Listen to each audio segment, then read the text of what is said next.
அன்பர்களே, நண்பர்களே, உங்கள் பாலுவின் இனிய காலை வணக்கம். இன்று அதாவது 25 ஏப்ரல் மாதம் 25 தமிழுக்கு சித்திரை மாதம் 12. இன்றைக்கி வெள்ளிக்கிழமை, துவாதசி திதி 11:45 வரை, அதற்கு மேல் திரையோதசி திதி. பூரட்டாதி நட்சத்திரம் 6:53 வரை காலை, அதற்கு மேல் உத்திரட்டாதி நட்சத்திரம். அப்போது சிம்ம ராசிக்காரர்களுக்கு சந்திராஷ்டமம். இன்று ராகு காலம் 10:30 12 வரை, யமகண்டம் சாயங்காலம் 3 4:30 வரை, நல்ல நேரம் காலையில் 7:30 8:30 வரை, 10:30 11 வரை, சாயங்காலம் 4:30 5:30 வரை. நீங்கள் அணிய வேண்டிய உடைய நிறம் வெண்மை, வெள்ளை கலர் சற்று போடுவது ரொம்ப நல்லது. தவிர்க்க வேண்டியது மஞ்சள் கலர், மஞ்சள் கோல்டு பிஸ்கட் கலரை தவிர்த்து விடலாம். சாப்பிடக்கூடியது கீரை, அதாவது வாழைக்காய், கொத்தவரங்காய், எள்ளு சம்பந்தப்பட்டது கூட நீங்கள் சாப்பிட்டு கொள்ளலாம். நண்பர்களே, இந்த உத்திர நட்சத்திரத்தில் பிறந்தவங்களோட கேரக்டரை பற்றி பார்த்துக்கிட்டு வந்தோம் இல்லையா? உத்திர நட்சத்திரம் 4ஆம் பாதத்திலையும் முற்பகுதியில் பிறந்தவர்கள் தாம்பத்திய குழப்பம் உடையவராக இருப்பார்கள். அதே மாதிரி எப்படின்னா, மறுமணம் பொண்டாட்டியை விலைக்கு வச்சுட்டு வேறு கல்யாணம் பண்ணிக்கிடங்கக்கூடிய மனோபாவம் கொண்டவர்களாகவே இருப்பார்கள்.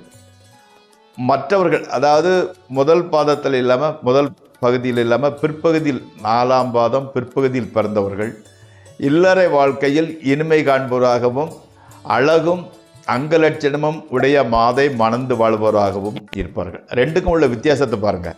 அதாவது 4ஆம் பாதத்தில் முற்பாதியில் பிறந்தவங்களுக்கு குடும்ப வாழ்க்கை நல்லா இருக்காது, பிற்பாதியில் பிறந்தவங்களுக்கு குடும்ப வாழ்க்கை நன்கு அமையும். நண்பர்களே, இப்பொழுது நம்ம ராசி பலன் நிகழ்ச்சிக்குள் செல்வோம்.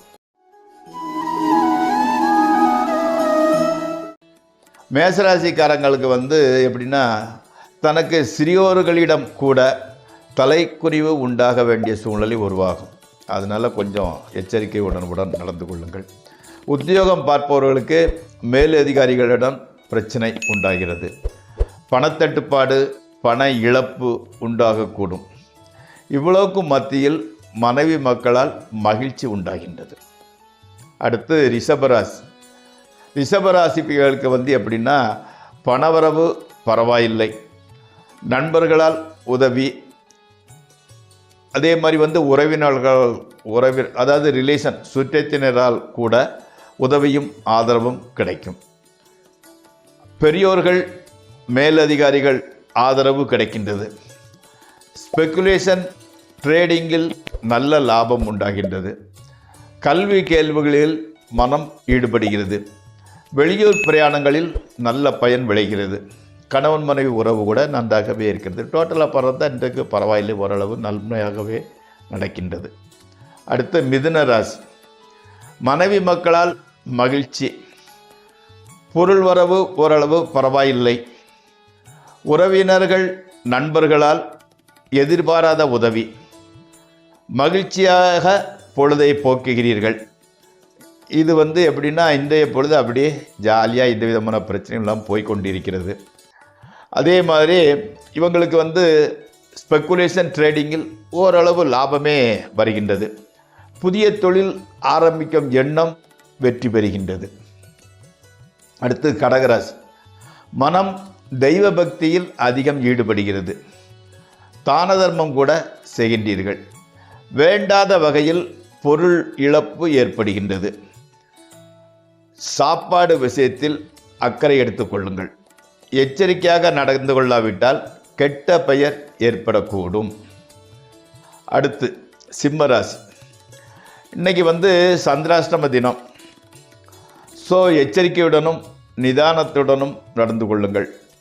புதிய முயற்சிகளை கைவிடுங்கள். ஸ்பெக்குலேஷன் ட்ரேடிங்கில் நஷ்டமே வரும், அதன் பக்கம் செல்ல வேண்டாம். உடல்நலம் கூட சற்று பாதிக்கப்படலாம். பொருள் நஷ்டமும் மனைவி மக்களிடம் சச்சரவும் ஏற்படக்கூடும். அடுத்து கன்னிராசி. பொருள் சேர்க்கை உண்டாகிறது. மனைவியால் மகிழ்ச்சி உண்டாகிறது. வியாபாரிகளுக்கு நல்ல லாபம் கிடைக்கின்றது. பிரயாணங்களின் ஏற்பட்டு அதன் மூலம் நல்ல பலன்கள் கிடைக்கின்றன. ஸ்பெக்குலேஷன் ட்ரேடிங்கில் நல்ல லாபம் உண்டாகின்றது. அடுத்து துளாராசி. மனம் ரிலாக்ஸாக இருக்க வேண்டும் என்பது உங்களின் எண்ணம். ஸோ அந்த ஸ்போர்ட்ஸு, பாட்டு, அந்த சினிமா, அந்த பாட்டுகளை கேட்கறது, இந்த மாதிரி பொழுதை மகிழ்ச்சியாக கழிக்கின்றீர்கள். புது நண்பர்கள் வாய்க்கின்றனர். சிறு சிறு தொல்லைகள் ஏற்பட்டாலும் பொருளாதார துறையில் முன்னேற்றமே உண்டாகின்றது. அடுத்து விருச்சிக ராசி. பழைய சொந்தங்களை சந்திக்கும் சூழ்நிலை உருவாகின்றது. இளைஞர்களுக்கு காதல் பயப்பட வாய்ப்புள்ளது. பெற்றோர்கள் மகிழ்ச்சியுடனும் உடல் ஆரோக்கியத்துடனும் இருக்கின்றனர். மனைவி மக்களால் மகிழ்ச்சியே உண்டாகின்றது. மனைவி மக்களால் பணத்தட்டுப்பாடு கூட குறைகின்றது. அவங்களால் எந்த அளவுக்கு உதவி செய்கின்றனர். அடுத்து தனுசு ராசி. நிலம், வீடு, தோட்டம் முதலியவை வாங்க விற்க நல்ல லாபம் கிடைக்கின்றது. கோர்ட்டு கேஸ் விவகாரங்களில் நல்ல ஒரு திருப்பம் ஏற்படுகிறது. கணவன் மனைவி உறவு மகிழ்ச்சியாக இருக்கின்றது. கல்வியில் மனம் பூரணமாக ஈடுபடுகின்றது. அன்னையின் உடல்நிலை நன்றாகவே இருக்கிறது. வீடு மாடிஃபிகேஷன் செய்ய பிளான் செய்கிறீர்கள். அடுத்து மகர ராசி. பொருள் வரவு நன்றாகவே இருக்கிறது. காதலர்கள் ஒரு பிக்னிக் மாதிரி போயிட்டு வரீங்க. நண்பர்கள் உதவிகரமாக இருக்கின்றனர். உங்களது முயற்சி வெற்றியை நோக்கி செல்கின்றது. சுவையான விருந்து கிடைக்கின்றது. கணவன் மனைவி உறவு கூட மகிழ்ச்சி அளிப்பதாகவே இருக்கின்றது. அடுத்து கும்பம். குடும்பத்தில் நல்ல காரியம் ஒன்று நடக்கப் போகின்றது. பேச்சை குறைத்து கொள்ளுங்கள். பேச ஆரம்பித்தால் நான்ஸ்டாப்பாக பேசிக்கொண்டே இருக்கின்றீர்கள். வீம்புக்காக அதிகம் செலவு செய்கின்றீர்கள். அதனால் செல்வாக்கு, அந்தஸ்து கொஞ்சம் உயர்கிறது. ஸ்பெக்குலேஷன் ட்ரேடிங்கில் விலகியே இருங்கள். அது ஊக்கம் அளிப்பதாகவோ லாபம் வருவதாகவோ இப்போதைக்கு இல்லை. ஸோ அதிலிருந்து விலகியே இருங்கள். அடுத்து மீனராசி. எவ்வளவு பிரச்சனைகள் வந்தால் கூட மனதைரியத்தை இழக்க மாட்டீர்கள். மக்களை பற்ற கவலைதான் மனதை வாட்டுகின்றது. உத்தியோக மாற்றம், இடமாற்றம் ஏற்படக்கூடும். சில சில்லறை தொந்தரவுகள் ஏற்பட்டாலும் பணத்தட்டுப்பாடு பெரிதாக இல்லை. கணவன் மனைவி உறவு பரவாயில்லை. நண்பர்களே, இந்த ராசி பலன் நிகழ்ச்சி இத்துடன் முடிவடைகிறது. நாளை மீண்டும் சந்திப்போம். உங்கள் பால்.